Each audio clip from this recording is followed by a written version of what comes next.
6 months after it was originally slated to premiere in theaters, Mulan is finally here. Today, Disney's live-action adaptation debuted on Disney Plus Premier Access, a new add-on that enables viewers to purchase the film for $30. Despite the steep price tag, Disney die-hards flocked to the film, and many have already published their official reviews on Twitter. The verdict? So worth the wait, wrote one particularly passionate fan. When you want to go out somewhere special to eat, you have a few options open to you. However, some choices stand above the rest. There are few culinary experiences that can match a trip to a great steakhouse. Everything was perfect. Directed by Nico Caro, Disney's Mulan recreates the epic tale of Chinese warrior Mulan, Lu Yifei, a fearless young woman who risks everything to fight for her country and family. While other food fads have come and gone, the steakhouse has stood steady decade after decade. After all, who doesn't love a rich, juicy steak? There's a simplicity to what a chophouse does that will never go out of style: excellent food cooked in an excellent manner. Add a great atmosphere to the mix, and it makes sense why this kind of restaurant has stood the test of time. It's hard to go too wrong when it comes to ordering at a steakhouse. When Mulan's aging father, Sima, is called to war, the young warrior disguises herself as a man and comes into her own as a warrior in an epic tale of bravery, perseverance, and duty. Unlike the 1998 animated classic, the live-action Mulan does not feature Mushu the Dragon, Li Shang, or beloved song "I'll Make a Man Out of You." However, the reboot more than makes up for it with badass fight scenes, stunning visuals, and a new Phoenix sidekick. But make no mistake, whether it's the lackluster flavor or a pure rip-off, all menu items are not created equal. These are a few of the things you should order at a steakhouse and a few more that you should skip. Do order Wagyu at a steakhouse. A trip to a steakhouse is a luxury experience and, if possible, you should order accordingly. As Decider film critic Anna Menta writes, Mulan is an epic, breathtaking adventure that more than justifies its existence. Mulan viewers seem to agree. Twitter is filled with reactions from fans who tuned in right at midnight to watch the Disney Plus Premier Access flick, and they praised its updated take on the classic.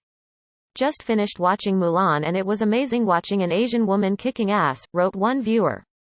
It's not just great. There won't be anything on the menu more luxurious than Wagyu beef. Wagyu is a Japanese beef cattle breed known for the marbling, or fat, within the meat itself. Most pieces of steak will have most of the fat surrounding it. It's amazing. It's faultless, added another. Of course, many felt that $30 was simply too much to pay for Mulan, as they are already paying $6.99 per month for Disney+. Imagine having a Disney Plus membership and still paying $30 to watch Mulan, wrote one critic. Disney Plus is out of their rabbit-ass mind to even remotely think I'm about to pay $30 to watch Mulan, added another. Wagyu is unique in that it has these streaks of fat within the tissue. This gives the steak an unrivaled level of flavor, richness, and tenderness. Not only is it tastier than other breeds of cattle, Wagyu beef is healthier as well. Plus, as many noted, Mulan will begin streaming for free on December 4, so Disney Plus viewers will only have to wait a few months for the paywall to be lifted. Will Disney's $30 Mulan experiment succeed, or will it go down in flames? Only time will tell. Mulan is now streaming for $30 on Disney Plus Premier Access. According to the American Wagyu Association, Wagyu has a higher ratio of healthy to unhealthy fat than other beef and has a minimal impact in raising cholesterol levels. The one downside is that all these great qualities come with a sizable price tag. Any cut of Wagyu beef will likely be the most expensive item on the menu. Don't be surprised to see it cost up to and well past $100 for a 12-ounce steak. Do order a rib-eye from a steakhouse. As the name implies, rib-eye steaks come from the rib cage of the animal. They're often cut with the rib bone attached and hold on to a lot of the fat from the bone. The fat in the steak breaks down during the cooking process to both tenderize the meat and give it flavor. The high fat level in a rib-eye makes it one of the most flavorful steak cuts you'll find at a steakhouse. One important factor to consider when ordering a rib-eye is how it is prepared. This cut of meat is often best cooked by pan-searing. Because of its high fat content, rib-eyes are prone to flare-ups that can occur on the grill. The grill's high heat can also quickly dry out the meat. Cooking it in a pan is a slower process that gives the fat time to break down and tenderize the meat, creating a mouth-watering steak. Do order a T-bone from a steakhouse. There may be no more iconic or recognizable cut of meat at your favorite steakhouse than the T-bone. That's for good cause, as it's one of the best cuts around. We've all been to restaurants where we face the dilemma of choosing between two equally appetizing options. This is where the beauty of the T-bone steak comes in. It's actually two steaks in one. The T-bone is cut from the short loin, below the backbone. This area produces some of the most tender cuts of steak. The short loin can be broken down into two steaks, a New York strip and filet mignon. But with a T-bone, these two pieces are kept together, separated by the eponymous bone. Both the New York strip and filet mignon are cut from the center portion of the cow, meaning that they're more tender. The strip side has a strong, beefy flavor while the filet is milder. The bone helps insulate the meat while it's being cooked, allowing the steak to retain moisture and juiciness.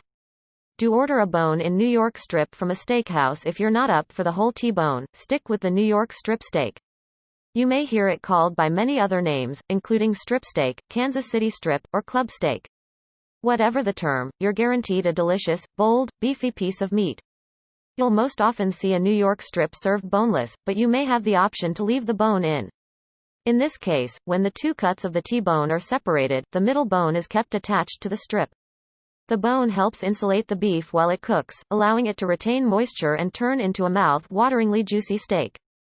But it's best to wait to visit a steakhouse to try this style of cut rather than throwing one on the backyard grill. Bone-in steaks are much harder to cook than boneless ones. The portion of the steak closer to the bone cooks slower than the rest of the meat. This makes the steak difficult to heat to the proper doneness.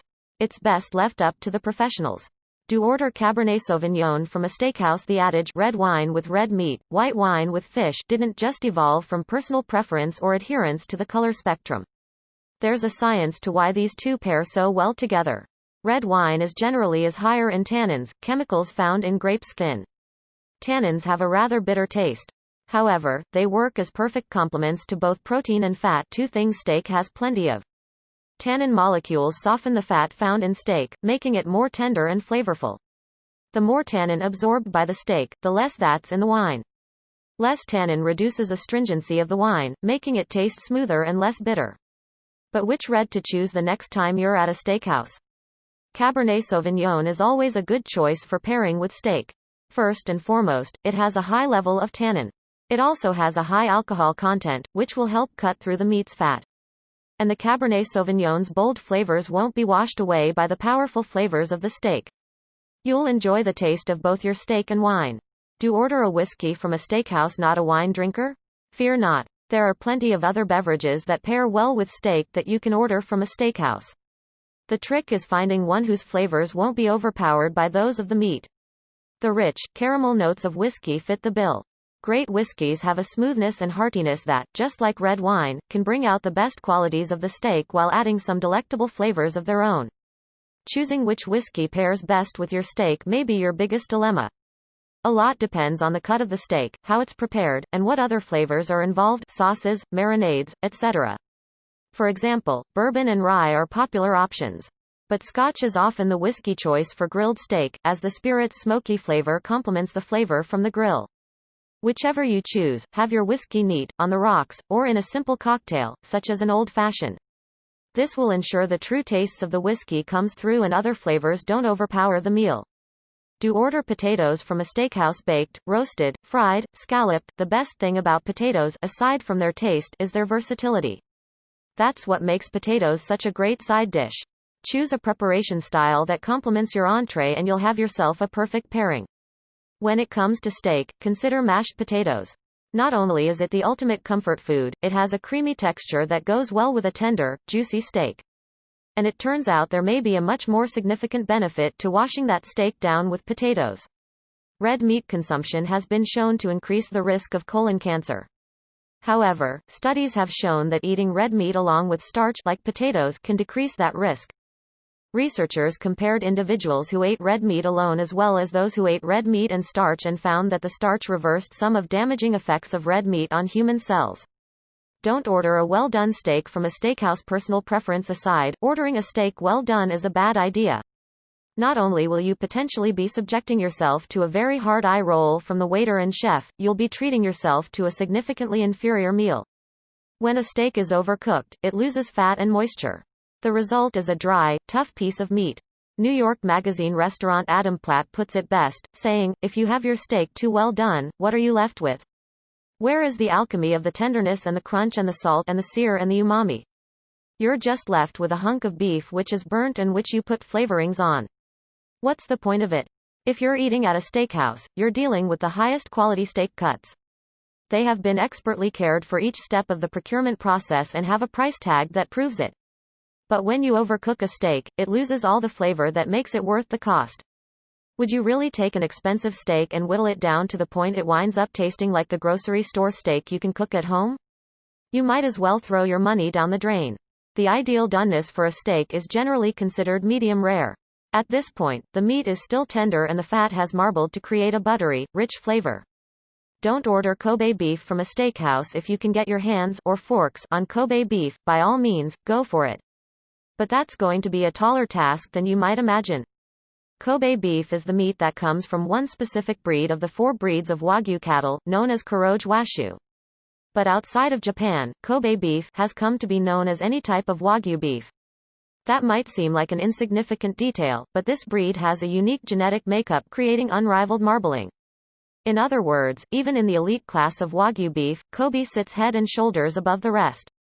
So why is the piece of meat at your favorite steakhouse not the Kobe beef the menu says it is? In order for it to be true Kobe beef, it needs to come from a cow raised in a particular area in Japan in addition to meeting many other criteria. And for good reason. The environment, methods, and expertise required to properly produce this high-quality meat can only be found in Japan. Because of its rarity, Kobe beef is hard to find in America. According to Business Insider, in 2016, there were just 8 restaurants in the country that served the real thing. If you order a faux Kobe beefsteak, you'll probably still end up with a pretty good meal, but you certainly won't be getting what you paid for. Don't order a tenderloin from a steakhouse. There are so many amazing cuts of meat on the menu of an average steakhouse. With so many options available to you, it's easy to pick wisely. But one cut you're probably going to want to avoid is the tenderloin. Granted, the tenderloin is one of the most tender cuts of beef available. It's cut from the short loin portion of the cow. Because this area of the cow is not weight-bearing, there's little connective tissue to toughen up the muscle. That makes it super soft, which is definitely a selling point. But texture isn't everything. And what the tenderloin makes up in tenderness, it lacks in flavor. The problem is that this cut is very lean. The absence of fat means the tenderloin will have, at best, a mild flavor. You'll be dependent on a good, heavy sauce to bring life to the dish, at which point, you'll be wondering why you paid so much for a steak in the first place. Don't order chicken at a steakhouse. There's a strong argument to be made for never ordering chicken at a restaurant. It's far less flavorful than many other types of meat. And if you order your chicken dish from a steakhouse, there's a good chance it'll be overpriced. If you think you're going with the healthier choice by opting for poultry, think again. Chicken portions served in restaurants are often larger than those of red meat. This eats into whatever calories you saved by eating a leaner and less delicious protein. You may disagree with this line of thinking. But ordering chicken at a steakhouse is surely something to think twice about. No matter how appetizing the dish sounds, chicken is always going to be an afterthought on a steakhouse menu. Not only are you settling for an inferior product, you're missing out on what the establishment does best. Chicken is an extremely common meal. Why waste a trip to the steakhouse on it? Instead, fully enjoy the experience with expertly cooked piece of steak, something you assuredly can't find on every corner.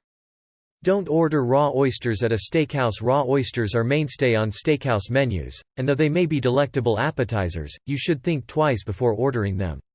Oysters are a breeding ground for bacteria called Vibrio. Most Vibrio infections cause mild stomach illness, but severe cases can lead to bloodstream infections, severe blistering, and even death. All the myths you've heard about how to avoid tainted oysters. You can tell a good oyster from a bad one. Alcohol kills harmful bacteria. Just a few oysters can't hurt you. Only eat oysters harvested in months with the letter R are false. Bacteria aside, oysters can also go bad just like any other perishable item. Although you can technically keep oysters in your fridge for up to 5 days if they're stored properly, they should be eaten within a few days of being harvested, ideally within 24 hours if you want the best flavor. So if you don't live near a body of water, you should probably stick to the wedge salad.